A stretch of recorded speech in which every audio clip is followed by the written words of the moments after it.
Imagine this, a man standing alone on a narrow canyon trail, a sky glowing orange and black, and behind him, a growing wall of fire, moving faster than he can run. But he isn't thinking about escaping.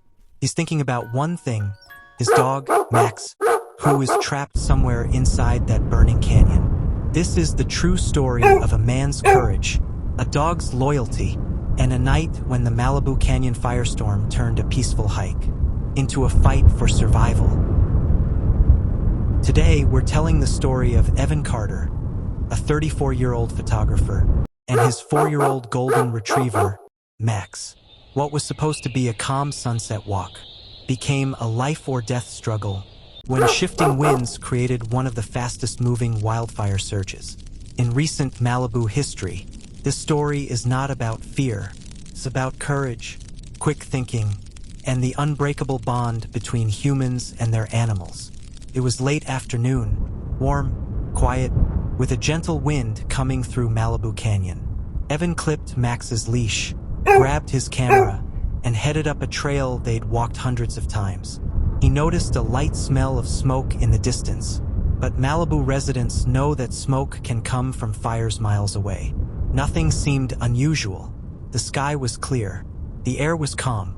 But at 6:04 p.m., everything changed. A sudden gust hit the canyon.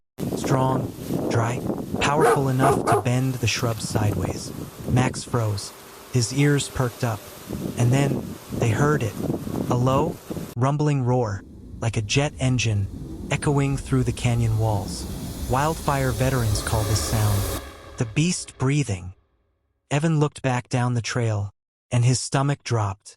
A thick column of smoke rose over the ridge, followed by a sudden flash of orange. Then another, and another. Within seconds, embers, glowing, hot, deadly, began raining down around them. Max barked. Evan pulled on the leash. "Okay, buddy, we need to move. Right now." They started down the trail, but halfway down, Max stopped. His leash slipped from Evan's hand, and Max bolted back up the trail. "Max! Max!" Evan sprinted after him, but smoke was filling the canyon fast. Visibility dropped. The heat intensified. The fire was now on both sides of the canyon, and Max was gone. Evan reached a fork in the trail, but he could barely see through the smoke. Left, right, up the ridge, he shouted Max's name, voice breaking, coughing, eyes watering. Nothing. Then, a bark. Faint, but there. Evan didn't hesitate. He ran toward the sound, even though that direction led closer to the advancing fire front. The wind shifted again. Flames doubled in height. Brush exploded like fireworks. But Evan kept going, one arm over his mouth, one hand on the canyon wall to stay oriented. Finally, through the smoke, he saw movement. Max, pressed against a fallen tree, surrounded by burning brush. Evan dropped to his knees. "Hey buddy, I'm here. I've got you." He removed his jacket and wrapped it over Max's head and upper body to shield him from ash and embers. The heat was extreme, like standing in front of an open oven, but multiplied.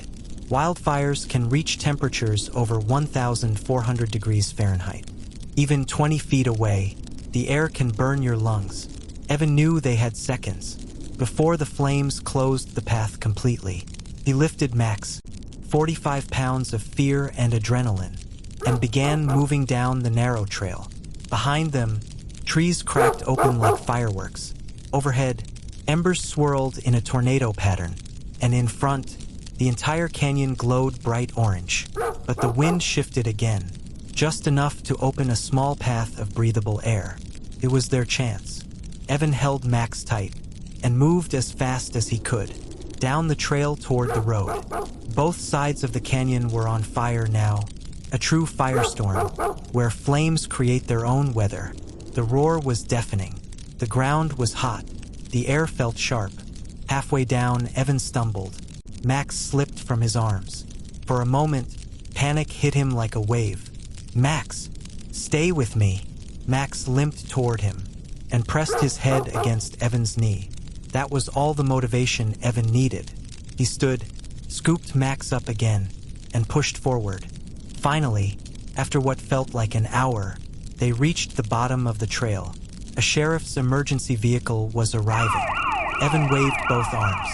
The deputy shouted, "Get in, right now." They jumped inside, and the door slammed shut, just as flames swept across the trail behind them. Evan and Max had escaped, with seconds to spare. At the evacuation center, Max was checked by veterinary staff.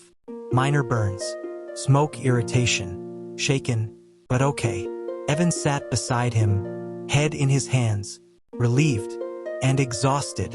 When Max finally lifted his head and licked Evan's arm, Evan broke into tears.